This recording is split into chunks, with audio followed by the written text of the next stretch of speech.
It was the end of the beginning. Man lifted his eyes from the earth and looked above. First he knew awe and wonder. Then he began to dream.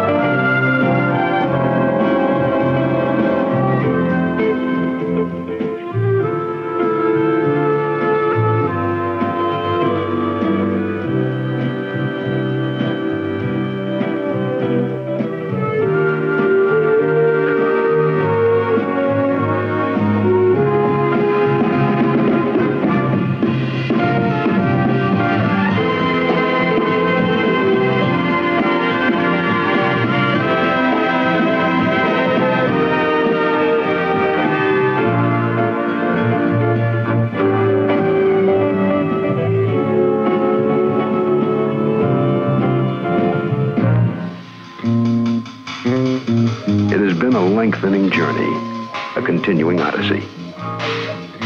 The pioneers of naval air helped create the age of flight.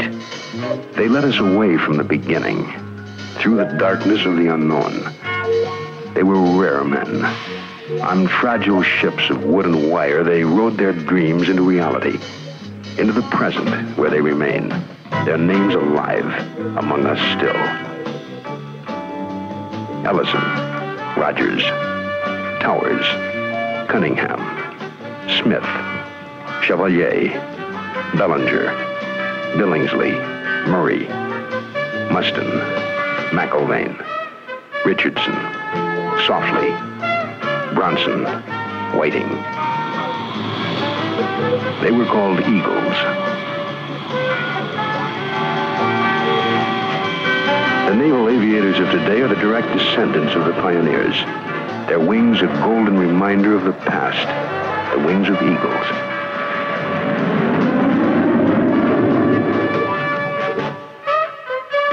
Pensacola, Florida, a city that remembers the beginning, a name synonymous with the growth and development of naval aviation.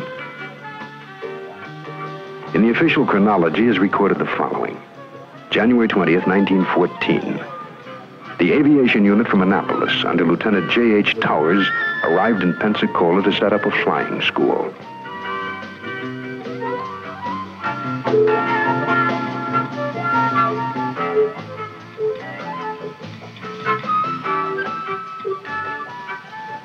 A flying school.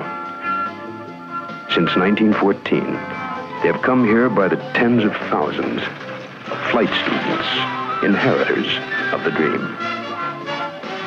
Flight training is a school for survival, a unique proving ground. In every aspect, there is a purpose, a reason for each chartered challenge along the road. A naval aviator must know wind and weather, understand the stresses of heat and cold, be able to function and survive on land and sea. He must know the elements and command them all. Most of all, he must master himself. It is another of the constants, one of the things that does not change. The demands of basic and pre-flight are perhaps the most rigorous of all. A man with his head in the clouds is asked to keep his feet on the ground. It is asking a great deal. What is the force that sustains the flight student through the long hours of classroom and theory? Perhaps it is a dream. That vision in his mind's eye that links him with the eagles of the past and to a future all his own.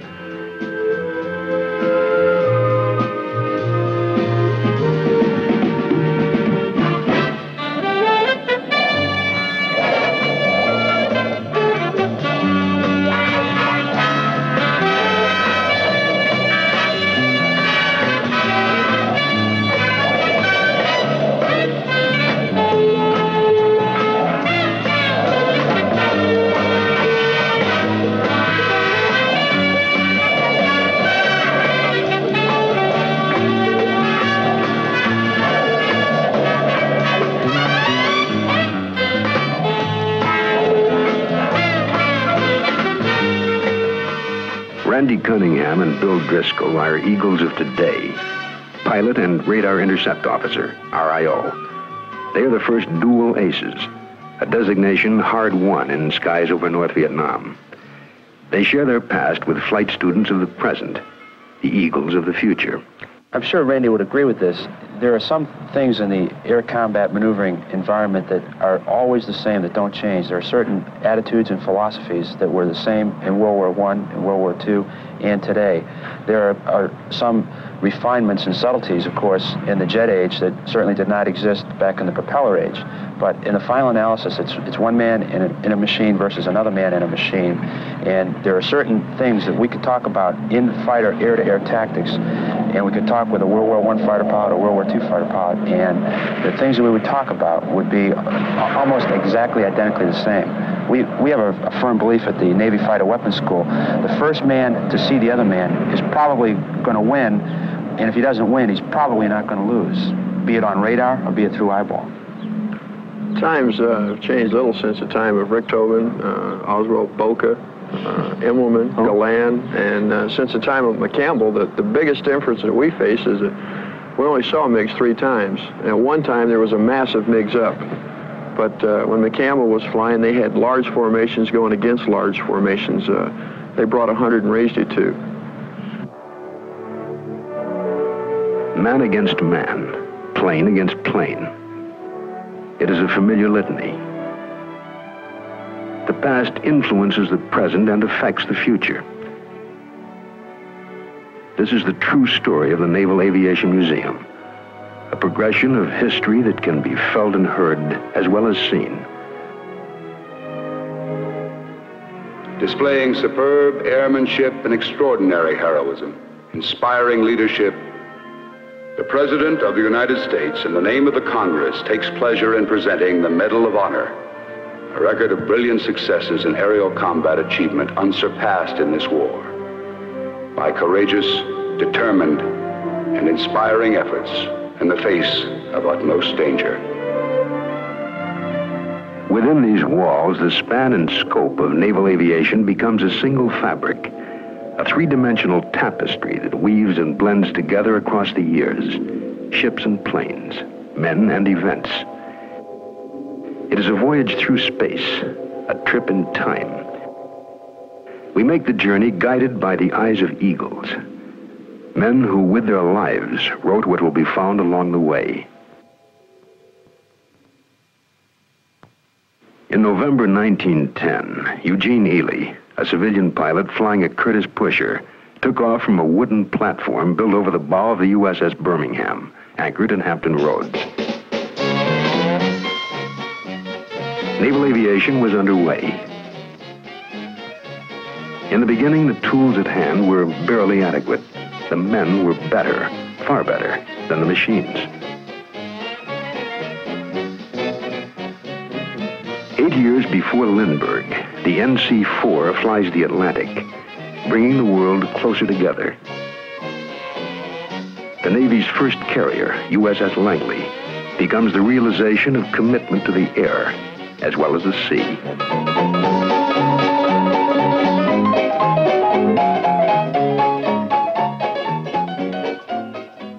America in the early 30s. A small, exuberant naval air arm tests its wings with unbounded enthusiasm. The world struggles with depression. The horizon darkens. Some nations appear to discover strength in dictatorship. It is a strange, disquieting time.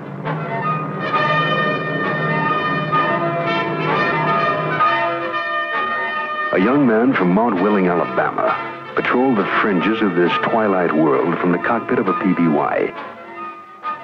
Thomas Moore would one day command the Pacific and Atlantic fleets, would be Chief of Naval Operations, and serve as Chairman of the Joint Chiefs of Staff.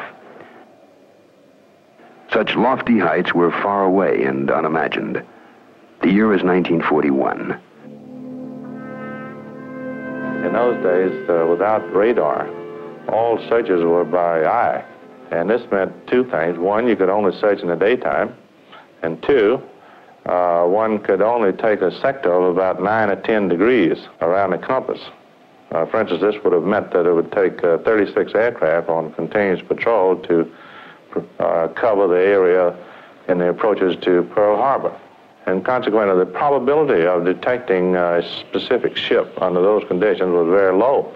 I was at Pearl Harbor when the war began. We lost practically all of our aircraft from strafing and bombing on the ramp on Ford Island. There was just total chaos in the harbor. Oil was burning all over the place. Actually, black oil was 2 or 3 inches thick all the way around Pearl Harbor. As the Japanese progressed in the invasion of the entire southeast area, the fighting became more intense, and my major experience occurred on the 19th of February, when I was patrolling in search of the Japanese aircraft carriers, and suddenly I encountered a flight of 9 Zeros. And these aircraft were equipped with a 20-millimeter fragmentation projectile, which had a very slow velocity. I could see the damn things. And they came right into the cockpit, right over my shoulder, right into the instrument panel. An aroused nation, armed. But an arsenal of democracy cannot be created overnight.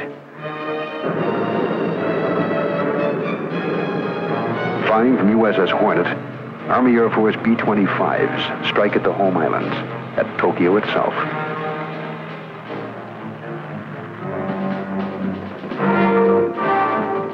In the Pacific, the Navy buys time with hit-and-run raids. Captain David McCampbell, Medal of Honor, Navy Cross, 34 victories, leading ace in the history of naval air. Through the fiery skies of the Southwest Pacific, Dave McCampbell and those who flew with him brought us to the turning point.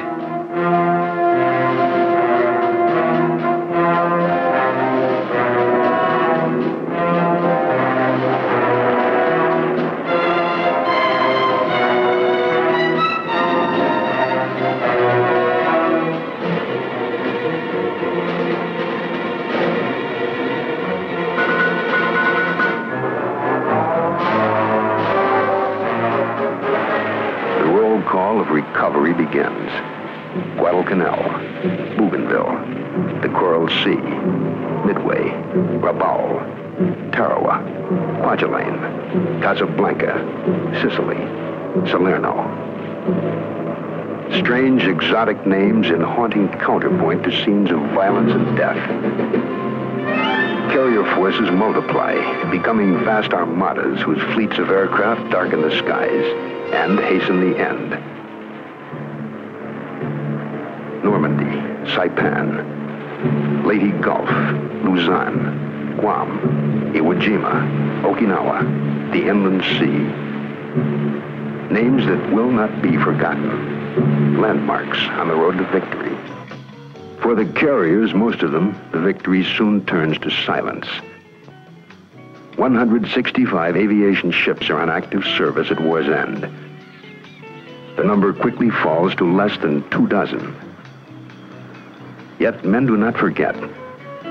It's Admiral John Thatch, fighter pilot, squadron commander, one of the architects of victory in the air in the Pacific. Jimmy Thatch is one of those who will forever hear the sounds of yesterday.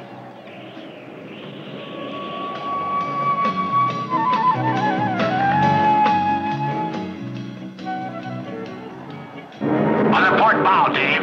Up or down? Tally ho. 1 Kawanishi. Repeat. 1 Kawanishi. Follow me. Go below the clouds. Go below the clouds, Hank. Below you. I see him. Box him in. Box him in. A little to the right and down. Down. To the west of you. I'm going in now.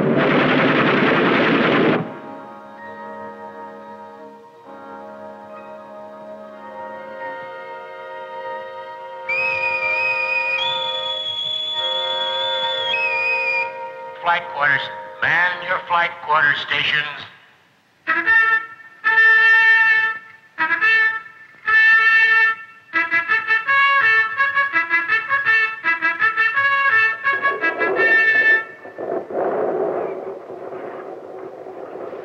A well-trained flight deck crew was a thing of beauty. For the Wildcats, the Hellcats, the Corsairs, we used to call them bat-wing birds. So many things happening at once, all coordinated, with a tempo and rhythm, like a ballet. Bridge, combat. We hold a large bogey at 275, 85 miles. The combat bridge, this is the captain speaking.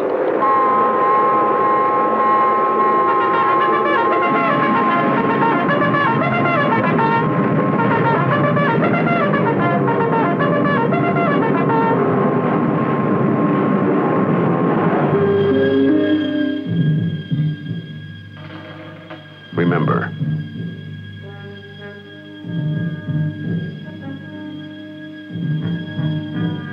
victory proves transient. So is peace. When conflict erupts in Korea, ships and planes are not so easily found. Once again, brave men stand ready. Vice Admiral Bill Hauser, currently Deputy Chief of Naval Operations for Air, was part of the nucleus of resistance, one of the stubborn few.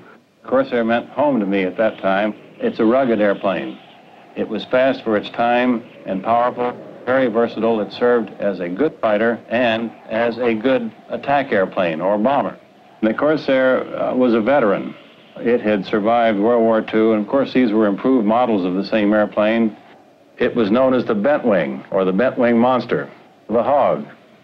The Corsair, I think, will remain one of the most remarkable airplanes ever developed. The Navy air-to-air action in Korea was limited. Principally, this was a war of close air support, of attrition, of deep interdiction. Korea was a war against a land power, not a sea power, as we saw in World War II, in support of another land power, and the Navy did get in and conduct sustained operation for over 3 years.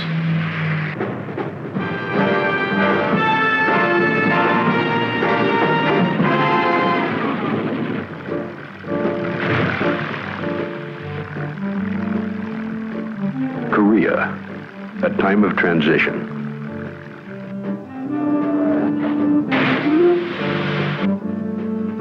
In the years following Korea, years of peace, naval aviation begins to extend itself, to seek new directions and conquer old forbidden frontiers.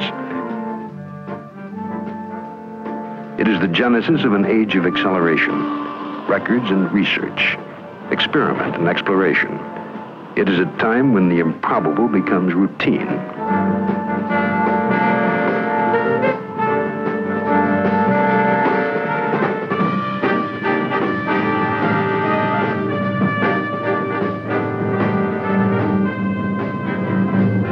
Project test pilot during C-130 carrier trials aboard USS Forrestal is Commander James Flatley III.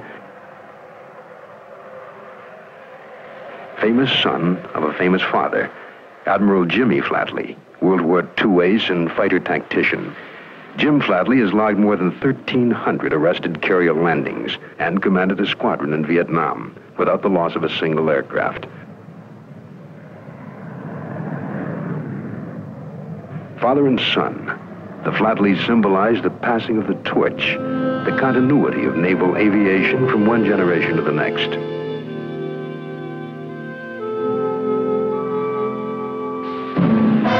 Vietnam. At first, it's an irritation, a mild intrusion of the national consciousness. That would change. For those who were there, Vietnam means participation in a bitter conflict that seemingly is without end. July 18, 1965. Mission, military installations a few miles south of Hanoi, near the famous bridge at Tan Hoa.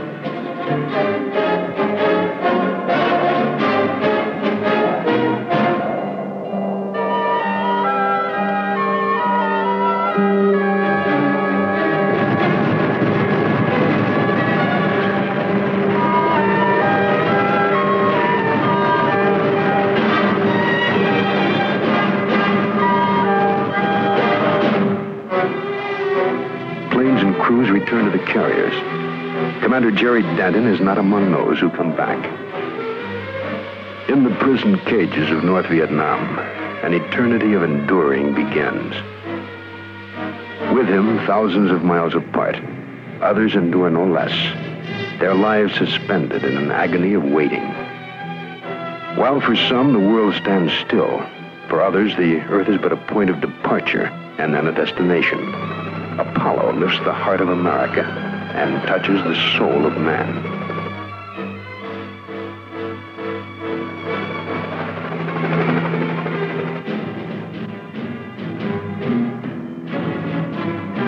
The interlude is brief. Advance and innovation.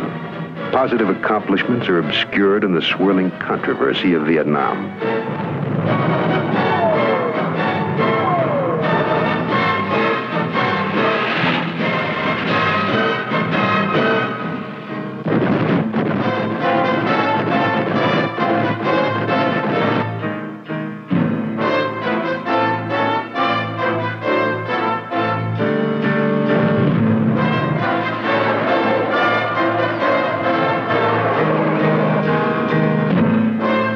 The face of war has changed. There are no clear-cut victories. The cost remains high. Still, there are those who willingly pay the price, and those who pass the harshest test.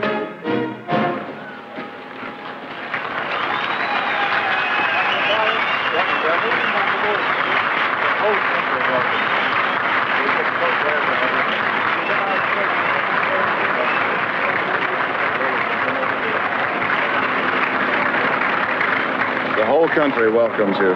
We're so glad to have you back and so thankful for what you and all of you have done for us.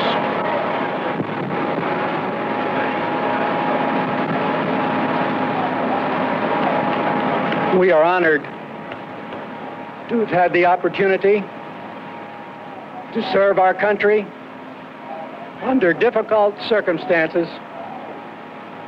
We are profoundly grateful to our Commander-in-Chief and to our nation for this day. God bless America. God bless America.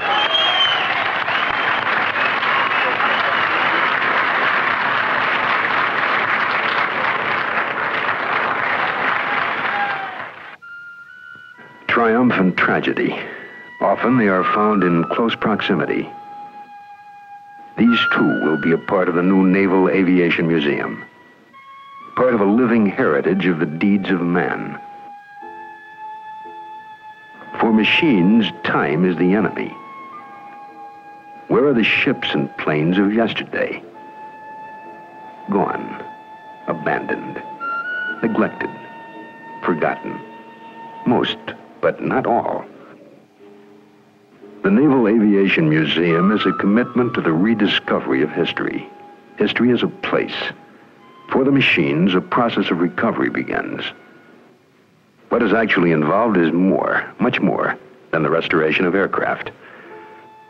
The Naval Aviation Museum is a focal point for the sweeping panorama that is the story of naval air, a gathering of eagles.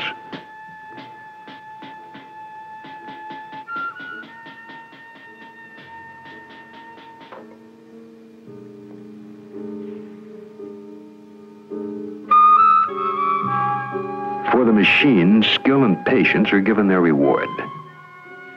A dimension, time, is successfully challenged. The enemy has been defeated. The reality of yesterday is now. If one person could somehow represent the advancement and achievement of the years of naval aviation, that singular individual could well be this man, Captain Charles Pete Conrad, United States Navy, retired.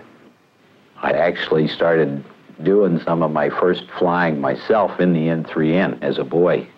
I was born in 1930. At that time, we'd hardly exceeded a couple of 100 miles an hour and hardly gotten above 30,000 feet. And by the time I got to college to take aeronautical engineering, we had at that point just begun to break the sound barrier. And by the time I got to flight training in 1953, they were just beginning to go twice the speed of sound. And then in 1960, 61, and 2, we went into space. That's a very short time span. We've gone a great way. The odyssey of Pete Conrad is the odyssey of naval aviation. From the training fields of Pensacola, from the deck of a carrier, to the surface of the moon.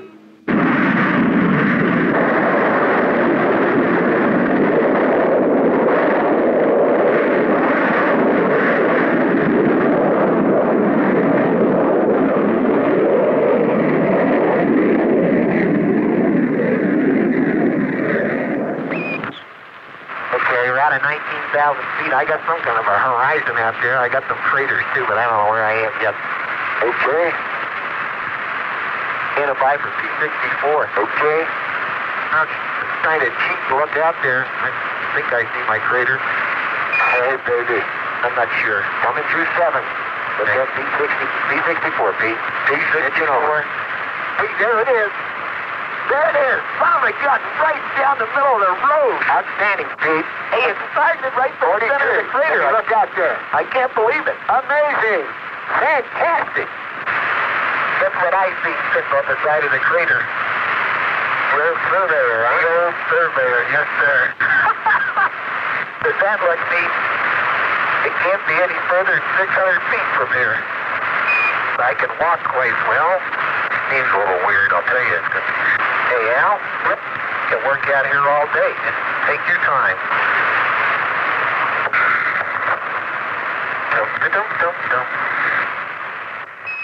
For the Pete Conrads of this world, nothing is beyond reach.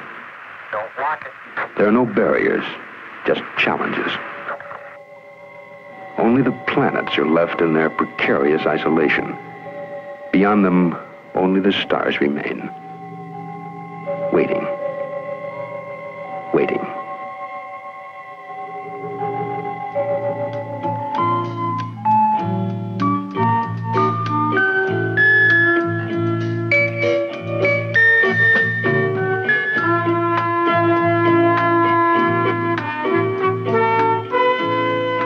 The journey is over. The odyssey ended. Or is it? For naval aviation, the odyssey, the journey, may have just begun.